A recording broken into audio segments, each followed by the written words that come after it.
arche. Ils auraient sans doute filmé et parlé d'un vieux qui était devenu complètement cinglé. Parce que nous ne savons pas exactement quel âge Noé avait quand il a commencé la construction de son arche, mais la Bible nous dit qu'il avait 500 ans quand il a eu ses 3 fils. Bon, vous comprenez, les rédacteurs de la Bible, ils sont un peu de Marseille. Ils exagèrent. Ce qu'ils voulaient dire, c'est que Noé était déjà très âgé quand il a eu ses fils. Et donc, il était encore plus âgé quand il a commencé ce chantier titanesque. Parce que ce n'est pas une barque que Noé a décidé de construire, mais un véritable paquebot capable d'abriter un couple de chaque espèce d'animaux de la terre. C'est pour ça que je disais que ses voisins auraient posté des vidéos disant que le vieux était devenu fou. D'autant plus que eux, les voisins, ils passaient pas leur temps à travailler. Eux, ils savaient profiter de la vie. Ils mangeaient, ils buvaient, les hommes se trouvaient des copines, les femmes des copains.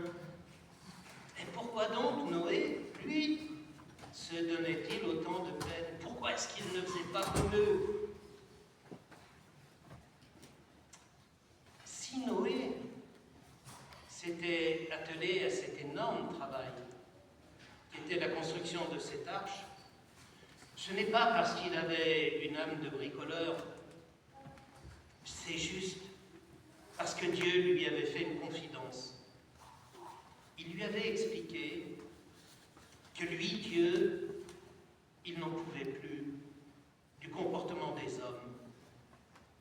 Parce que les hommes tournaient trop souvent le dos à ce que lui, Dieu, leur avait demandé, à ce qu'il avait comme projet quand il a créé le monde. Alors Dieu n'en pouvait plus. Et cela, il l'a partagé à Noé, lui expliquant que ça allait mal finir.